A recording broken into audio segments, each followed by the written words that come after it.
Allô, allô! Bon mercredi! Donc, presque un retour à l'horaire régulier. Presque. Je suis encore pas chez nous, comme vous pouvez voir par mon fond. Si vous le reconnaissez, c'est que je suis chez ma mère. Je vais attendre que vous joigniez à moi.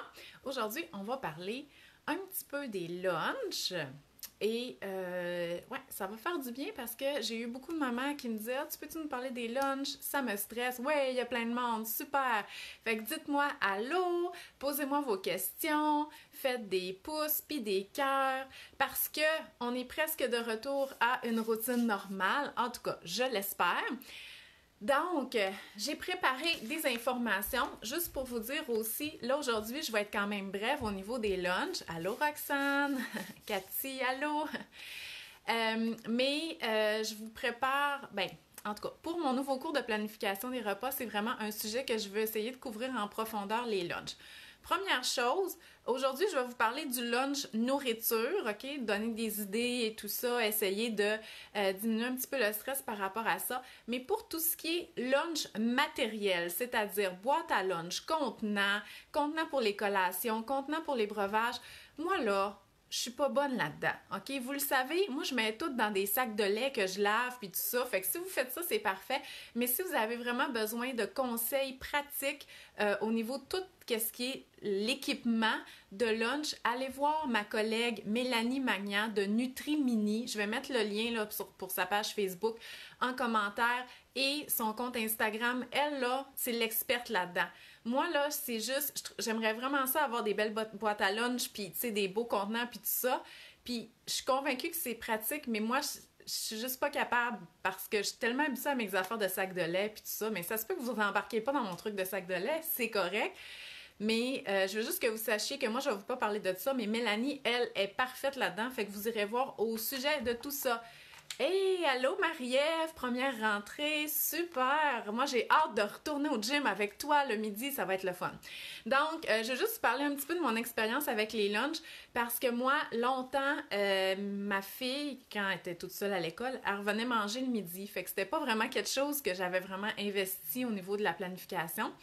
Et après ça, éventuellement, je suis venue avec les lunchs à temps partiel parce que ils mangent à l'école, dans le fond, mes enfants, le lundi, le mercredi et le vendredi. Fait que 2 fois par semaine, ils reviennent manger à la maison. Fait que c'est là que je leur passe les restes.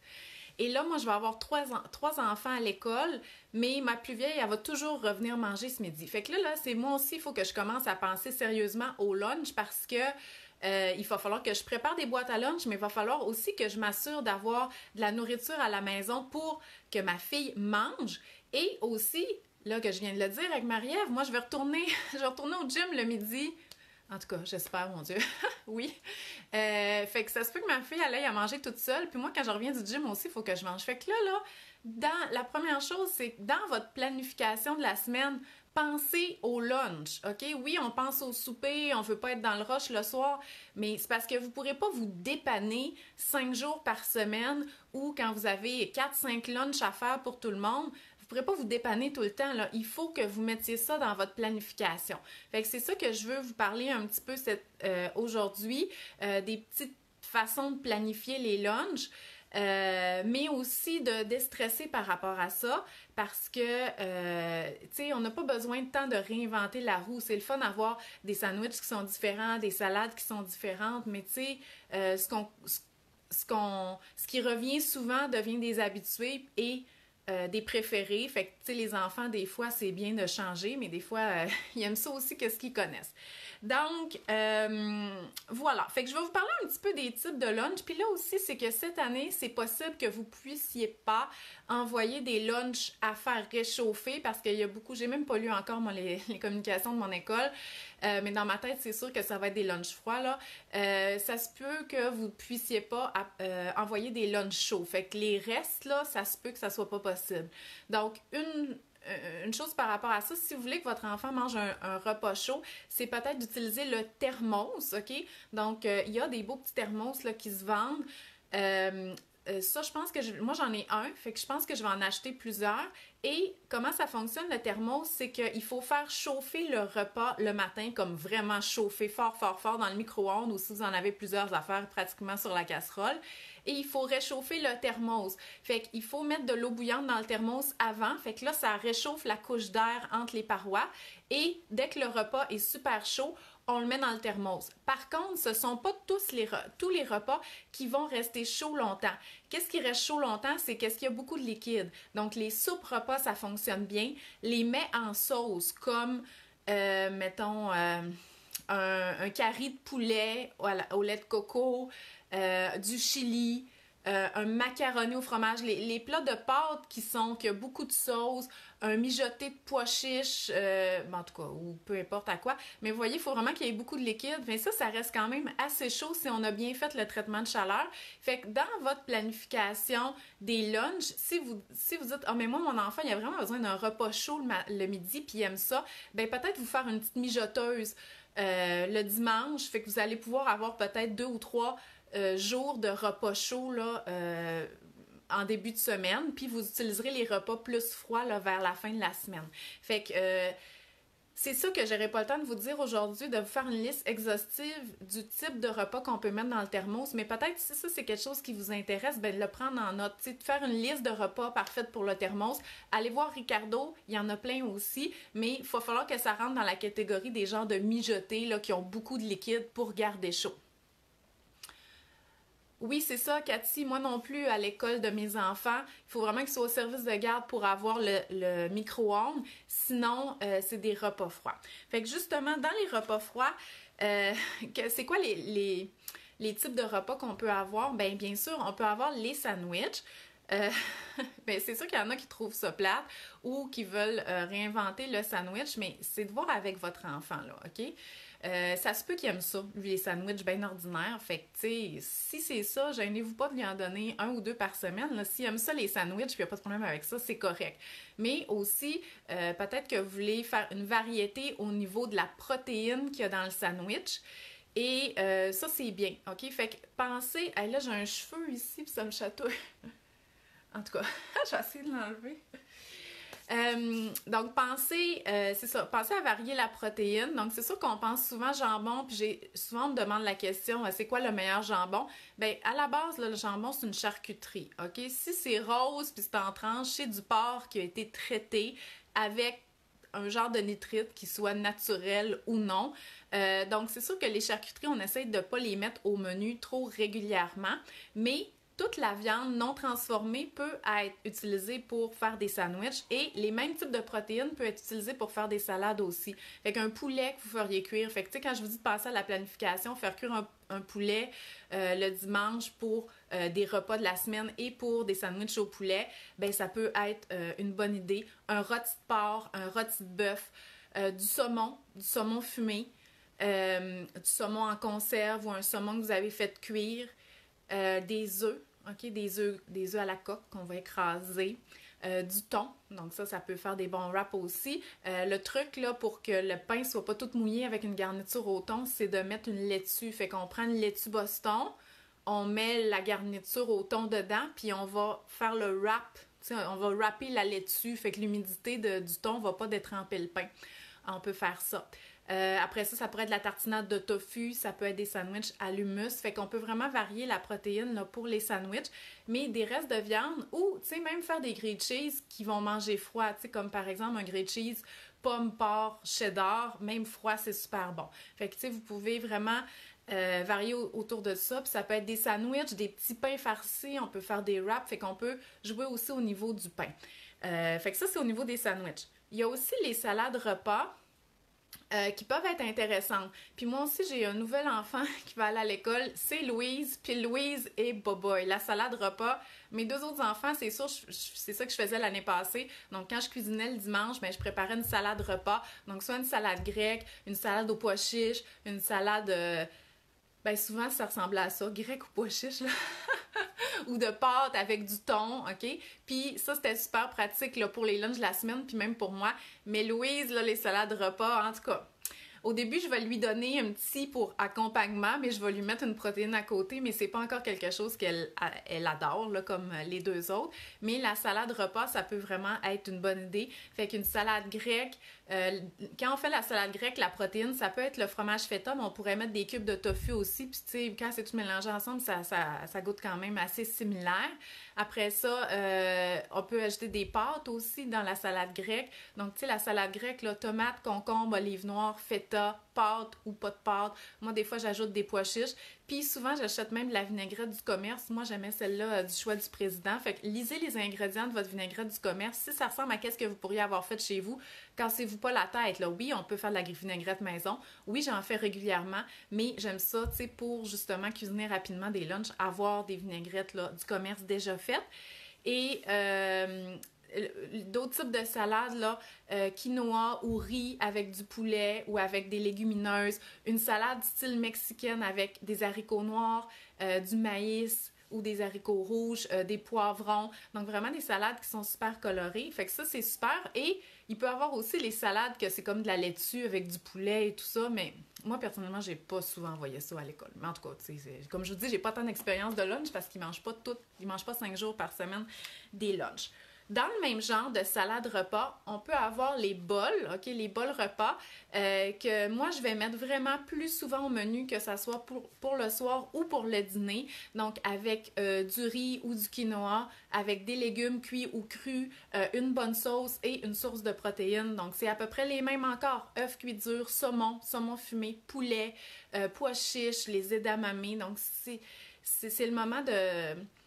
Ben là, je ne l'ai pas encore dit, là, mais c'est le moment d'impliquer vos enfants aussi dans ce processus-là, OK? Vous le savez, moi, j'ai cuisiné énormément avec mes enfants. C'est sûr que ma plus vieille est en 5e année, mais tu sais, vous avez vu Louise aussi cuisiner. Fait que, tu sais, justement, si je veux que Louise elle mange des salades de pâtes, ben j'ai intérêt à l'impliquer dans qu'est-ce que tu voudrais dans la salade pour tes lunchs cette semaine. Ou est-ce que tu voudrais couper les crudités pour les lunchs cette semaine. Ou est-ce que tu aimes mieux ton bol avec du poulet, du saumon ou des edamame. Donc, c'est vraiment d'impliquer votre enfant dans la décision des repas de la semaine et même dans la fabrication. Et tu sais, quand on voit que cuisiner à l'avance pour la semaine, là, c'est comme « Ah, j'ai pas le temps. Nous autres, on fait des activités. On sort. » Oui, mais si vous faites l'activité de cuisiner ensemble ou de faire cette planification-là ensemble, en bout de ligne, là, vos lunchs, ils serviront à rien parce que... Non, ils serviront pas à rien parce que des fois, les enfants mangent rien et puis on ramène des lunchs pratiquement vides. Mais justement, si on a impliqué l'enfant dans le processus, on a plus de chances qu'il mange son lunch. Fait que c'est pas du temps qui a servi à rien. C'est plus ça que je voulais dire. Aussi, moi, ce que j'aime, c'est d'avoir une liste, ben là, dans ma tête, mais je pourrais très bien l'écrire, de dépanneurs. Puis ça pourrait être bien pour vos enfants si vous voulez qu'ils fassent leur lunch aussi, ceux qui sont plus vieux puis qui savent lire. Vous pourriez avoir une liste puis écrire dépanneurs. Fait que dans le cas qu'il n'y a rien pour les lunchs, vous pourriez avoir des petites boîtes de thon aromatisées. Vous pourriez avoir toujours des œufs cuits durs au frigo, des petits morceaux de poulet congelés qui sont pas longs à dégeler pour que l'enfant, s'il reste absolument rien pour les lunchs, ben, il soit capable soit de se faire un sandwich ou de mettre en place facilement un lunch en pièces détachées. Le lunch en pièces détachées, c'est comme tous les éléments un à côté de l'autre qui, au final, une fois qu'on en a mangé plusieurs, ben, ça remplit puis c'est assez soutenant.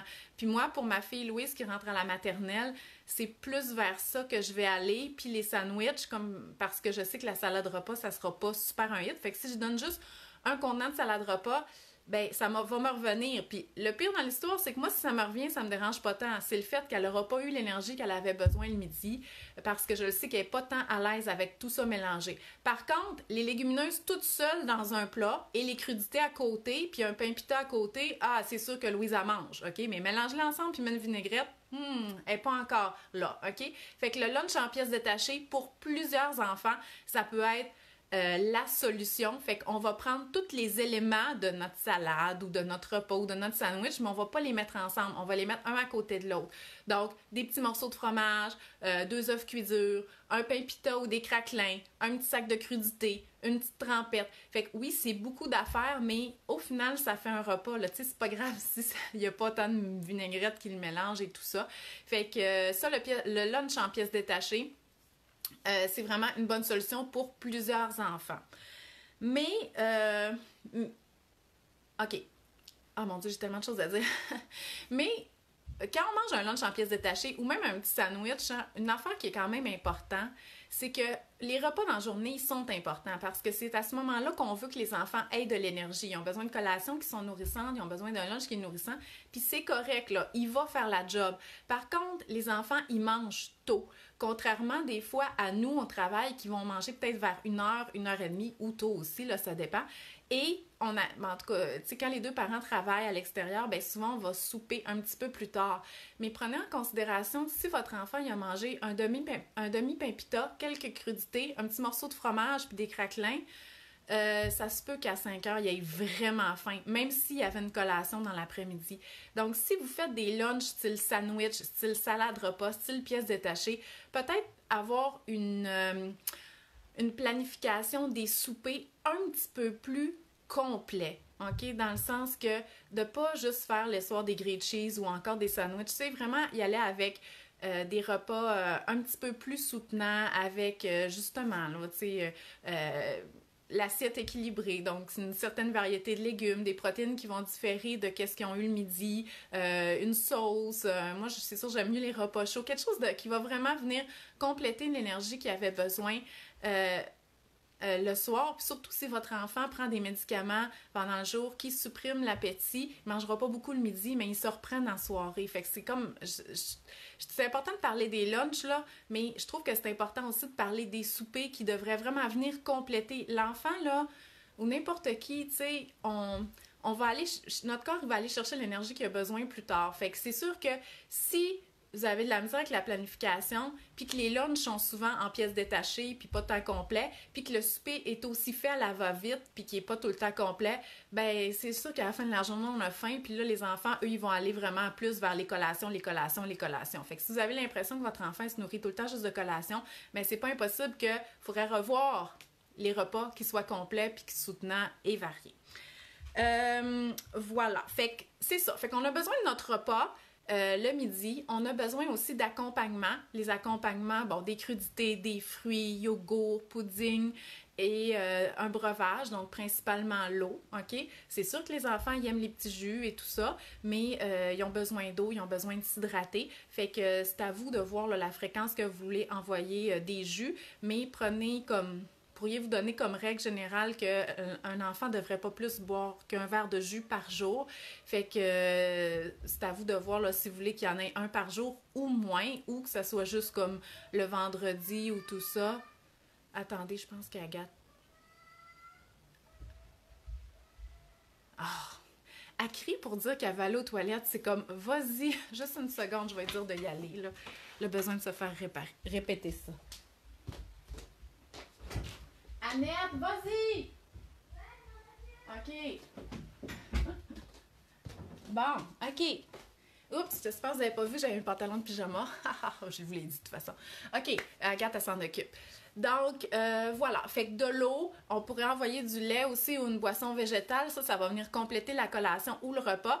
Puis, c'est pas mauvais de compléter le repas parce que des fois, justement, ils vont grignoter un petit peu. Fait qu'on veut vraiment qu'il y ait l'énergie qu'il ait besoin pendant le jour. Maintenant, les collations, c'est sûr que... faut quelque chose qui soit soutenant, OK? Puis peut-être que vous avez des règlements par rapport à l'école au niveau des collations, que ça soit comme un fruit, un légume ou un produit laitier.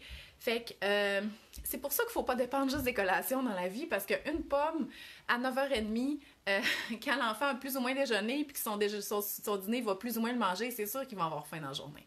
Fait que essayez dans vos collations, si bon, il y a vraiment des règlements de fruits le matin, essayez de voir si vous ne pouvez pas optimiser le déjeuner pour donner plus d'énergie à votre enfant-là, ou sinon, compléter le fruit ou la crudité avec un produit laitier, parce que c'est sûr, en tout cas, c'est pas régler l'histoire des noix, mais mettons qu'on va prendre pour acquis, là, qu'on n'amène pas de noix puis d'arachides à l'école. Donc, une trempette ou un yogourt ou un pudding à base de lait, quelque chose qui va faire en sorte que l'enfant va avoir un petit peu de protéines le matin. Mais pour les collations du service de garde l'après-midi, allez-y vraiment avec boule d'énergie, muffins, galettes, biscuits, des choses là, que les enfants vont vraiment aller chercher leur énergie là-dedans.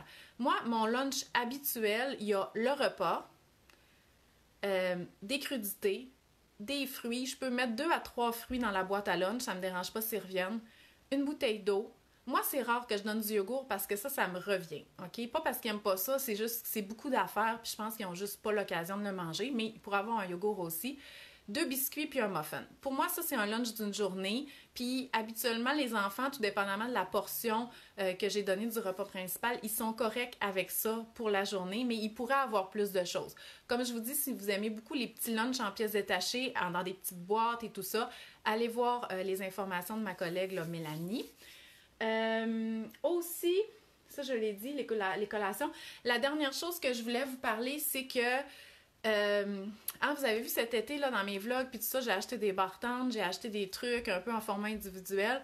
J'aimerais ça que ça soit une habitude pour vous, que ça soit juste des dépanneurs. Tu sais, ça arrive des semaines qu'on n'a plus de muffins, on n'a plus de biscuits, puis qu'on achète des petits formats de lunch, là. Mais je vous suggère vraiment de prendre l'habitude de faire vos collations maison. Ça fait comme toujours, depuis toujours que je le dis.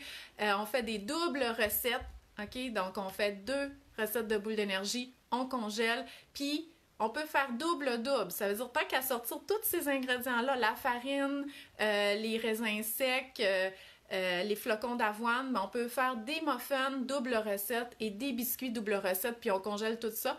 Si vous n'avez pas tant d'enfants, là, puis qui ne sont pas tout le temps chez vous, ça va vous durer 2-3 semaines. Fait que c'est pas comme si vous aviez à cuire des muffins à toutes les semaines, là. Vraiment pas, là. Moi, je dirais aux 2-3 semaines, là, je refais ma pâtisserie comme j'appelle. Je dis, bon, on prend un moment et tout ça. Puis ça, probablement que vous allez me voir en faire souvent. Puis là, je m'excuse, vous êtes vraiment tannés de me voir cuisiner des muffins puis des pâtisseries. Mais tant qu'à cuisiner ça avec mes enfants, je vais le faire en direct. Fait que ça se peut que les samedis, ça soit ça que je cuisine. Mais comme je vous dis, j'en cuisine pas à toutes les semaines parce que je fais des doubles recettes et je les congèle. Fait en gros, c'est ça que je voulais vous dire. Fait que là, je vais regarder vos questions. Oui, les restes. Jeanne a dit que les restes, c'est la vie. Mais moi, là, mon problème, c'est que je fais pas encore assez des grosses quantités pour avoir des restes. Fait que là, il faudrait vraiment que je me mette en mode, hey, t'as 4 enfants, chose, là, commence à cuisiner des plus grosses quantités. Puis moi, personnellement, j'aime pas ça manger beaucoup de fois le réchauffer. Fait qu'on dirait que je me limite parce que j'aurais pas envie de manger les mêmes nouilles pendant 3-4 repas de suite, là. Moi, mes papilles ne tolèrent pas ça. Fait que puis quand mon mari était vivant, j'avais à peu près le même problème, c'est qu'il restait rien. Parce qu'il mangeait des plus grosses portions, lui. Mais oui, effectivement, là, les restes, c'est bien. Surtout si on a planifié des repas qui se réchauffent super bien dans un thermos.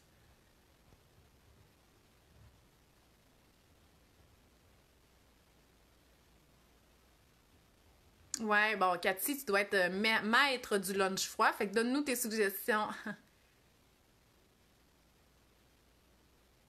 Oui, c'est vrai. Tania a dit que pour les plus vieux, là, c'est moins rassasiant, mais c'est exactement ça. OK? Moi, je trouve ça aussi.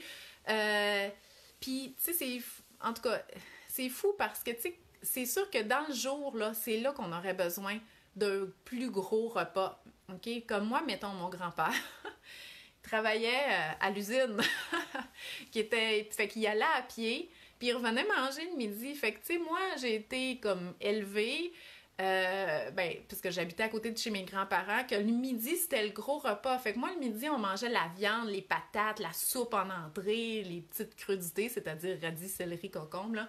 Fait que le gros repas, c'était le midi. Puis le soir, on mangeait là, les sandwichs, la petite pizza maison, ces affaires-là. Puis je trouvais que cette répartition-là de l'énergie était vraiment super, tu sais. Mais c'est plus notre mode de vie. Fait qu'effectivement, le midi, il faut vraiment aller chercher un repas qui contient des protéines et des glucides. Oubliez-les pas, les glucides, là. Hey, vos enfants, ils en bougent un coup, là. Ils ont besoin de cette énergie-là. Fait qu'une salade, là, tu sais, comme mettons ma salade grecque, là, si je mets pas de pâte dedans, il manque vraiment des glucides. Il n'y a pas de féculents. Fait qu'il faut absolument qu'il y ait du pain avec ça, mais c'est pour ça que je préfère y aller avec les salades de pâtes. Donc, avec une protéine. N'oubliez pas de mettre du gras, ok, de la vinaigrette, des avocats, de la mayonnaise, parce qu'on veut aller chercher les calories au moment qu'ils en ont besoin. Oui, c'est vrai, moi aussi j'aime ça les repas chauds, mais sérieusement Jeanne, essaie l'affaire du thermos. Je te dis, c'est vraiment réconfortant.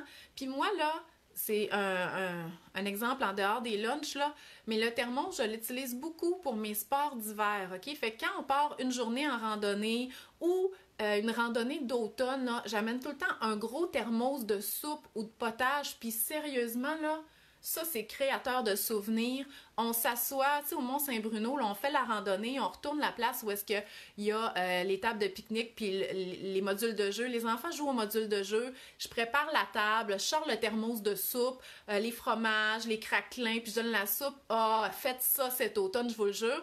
Puis pour mes voyages d'hiver, une journée au zoo, une journée de randonnée, j'amène ma grosse bouteille thermique, là. Non, une bouteille à double paroi là, en métal, puis je mets du chocolat chaud là-dedans. Oh mon Dieu, il n'y a rien de mieux que boire des petites gorgées de chocolat chaud entre deux glissades. Fait que le thermos, là, vraiment, c'est à mettre au menu. C'est vraiment super. Oui, la recette de boule d'énergie, Roxane, oui, je vais te la donner. J'avais fait une vidéo avant de partir pour le Saguenay. Dans le fond, on avait fait 2. C'est sûr que là, le problème avec les boules d'énergie que j'avais faites, c'est qu'il y avait du beurre de noix dedans. Fait que cette option-là est pas tant super pour l'école. On pourrait mettre du beurre de soya à la place, mais il existe plein de recettes de boules d'énergie qui n'ont pas de noix, comme les boules choco-avoine dans le livre de cuisine Futé 4, que c'est des pépites de chocolat, des dattes et de l'avoine. Ouais, c'est ça. Puis là, ça, c'est bien pour l'école, OK? Ah, Stéphanie, elle aime pas tant les restes. Moi non plus! Je sais que c'est terrible, là. Tu sais, moi, ma belle-mère, mettons, elle se force, là. Tu sais, quand il y a un reste que ça fait vraiment longtemps qu'elle est là, elle dit, oh, faut que je le mange, faut que je le mange, faut pas que je gaspille. Hey, moi, c'est sûr, je mangerais pas ça. Non. Tu sais, c'est correct de manger le reste, là, mais moi, tu sais, c'est parce que tu sais, la nourriture, ben c'est vraiment personnel, mais moi, j'ai pas de plaisir à manger quelque chose que ça me tente pas de manger. Puis ça, c'est important aussi, même dans tous les principes de l'alimentation des enfants, la personne qui fait le manger, c'est important qu'elle cuisine aussi des choses qu'elle aime parce que nous, les parents, on est l'exemple pour nos enfants. OK? Fait que si on n'a pas tant d'appétit par qu'est-ce qu'on cuisine, parce qu'on cuisine juste pour eux autres, on n'est pas dans le bon modèle. OK? Fait que voilà. Oui, merci Christelle pour mes cheveux. En fait, je parlais pas de mes cheveux dans cette vidéo-là, mais si vous voulez, je pourrais vous parler en blog. C'est que moi, là, j'ai été très, très affectée par la perte de cheveux après chacun de mes accouchements. Fait que, tu sais, vers 3 mois, habituellement, on perd tous nos cheveux. Mais moi, ça m'a vraiment marqué. Dès mon premier accouchement, j'ai perdu tellement de cheveux que je me suis fait couper les cheveux courts parce que ceux qui poussaient, je n'ai pas à bout de les remplacer. Puis ça a été la même chose au deuxième, puis ça a été la même chose au troisième. Et quand ma dernière a eu 3 mois, mon mari est décédé. J'ai perdu, là, je pensais que j'allais plus avoir de cheveux. J'avais jamais perdu de cheveux comme ça. Puis là, à un moment donné, ils ont repoussé. Pas autant qu'avant, mais ils ont repoussé. Puis ils ont poussé frisé. OK? Mais vraiment frisé. Tu sais, j'avais pas le cheveu droit, là. J'avais les cheveux ondulés, mais là, ils ont poussé vraiment frisé. Fait que j'avais comme optimisé ça dans la dernière année, mais là, j'étais tannée. Fait que là, je suis retournée faire ma teinture. Ça, ce qui est quand même assez proche de ma couleur naturelle, là. Moi, je suis châtain cendré, mais en tout cas, ça pourrait être un peu plus pâle, là, mais voilà. Fait que là, mes a aplatis, mais là, c'est humide. Fait qu'ils resteront pas aplatis bien longtemps, là. Fait qu'ils vont sûrement revenir friser un moment, mais en tout cas, je voulais que ça me rajeunisse. J'ai dit à ma coiffeuse, je veux avoir l'air d'avoir 25 ans, mais là, je suis pas sûre que c'est... Hey, excusez, ça n'a aucun rapport mon affaire. OK! C'est parce que je parle pas beaucoup à tant de monde. Oui, le Wow Butter, c'est un beurre de sésame, de soya. OK? Puis le beurre de sésame, le sésame, c'est quand même un allergène prioritaire. Il est peut-être pas tout le temps sur la liste des choses à pas amener à l'école, mais en tout cas, informez-vous, là, parce que les graines de sésame, c'est aussi un allergène, OK? Mais il y a des différentes écoles au niveau des allergies qui ont différentes politiques, comme de quoi, tu sais, on tolère les allergènes, mais justement, on montre à faire plus attention. C'est juste que là, je pense que cette année, la rentrée, l'attention va être vraiment plus sur la pandémie, là, plus que l'acceptation des allergènes puis la protection à l'école. Fait que je vous dirais, pour cette année, peut-être pas... peut-être faire attention, effectivement, puis suivre vraiment la liste qu'on vous envoie des allergènes à pas amener à l'école. Ouais, mais moi, oui, moi, mes anecdotes d'affaires de cheveux ou de n'importe quoi qui est bien ordinaire, j'ai le don de mettre des détails pour que ça soit passionnant. C'est pour ça que j'ai décidé de faire des vlogs, parce que c'est vraiment... Je vais essayer de vous donner des détails comme ça. Il y a quelqu'un qui m'a demandé aussi, elle voulait que j'y raconte mes accouchements, puis je trouvais que c'était quand même une bonne affaire parce que parce que, tu sais, ça fait quand même longtemps, fait que je vous donnerai pas tous mes détails de à 11h, j'étais à 8, puis tout ça, tu sais, comme on fait quand on vient d'accoucher. Mais vous aimeriez sûrement savoir que j'ai eu une condition médicale très, très grave à ma première, ce qui fait que j'ai accouché prématuré, et que mon deuxième, j'ai commencé mon travail de façon vraiment intense pendant que je faisais des empanadas de Ricardo, puis à toutes les fois que je vois le mot empanadas, ben je pense à mon accouchement. Fait que oui, ça se pourrait que je vous fasse un vlog qui parle de ça. Et que j'ai été provoquée full pin pour mon 4e à 42 semaines de grossesse, puis j'avais l'air d'une fille qui avait jamais eu d'enfant dans le corridor à me promener avec mon pitocin puis tout ça, alors qu'il dit « Ah, t'es ton premier », je suis comme « Non, c'est mon 4e, puis il veut pas sortir. » Et que mes bébés sont complètement énormes. Donc voilà, fait que oui, ça se peut que ça vous intéresse. Tous ces détails, le fun sur notre vie de maman. Fait qu'écoutez, je suis contente que vous soyez restés avec moi tout le long. C'était mes petits conseils pour les lunchs. C'est un résumé. OK, les lunchs, on pourrait en parler pendant 1000 ans. Je suis pas la seule à en parler. J'ai plein de collègues nutritionnistes qui en parlent. Il y a Ricardo qui va en parler, qui a des recettes et tout ça. Gardez ça simple. Compliquez-vous pas la vie. Pensez un petit peu tout ce que je vous ai dit, puis ça va bien aller. Ça va bien aller, mon Dieu. On peut plus dire ça, mais... On veut plus dire ça, mais ça va bien aller pour vos lunchs. Je suis pas inquiète pour vous. Fait qu'on se retrouve bientôt à mon horaire régulier. Je retourne chez nous dimanche. Dimanche, je retourne chez nous, puis je vais commencer à travailler pour de vrai, là, lundi prochain. Fait que voilà, fait que je vous souhaite une belle semaine. Bye bye!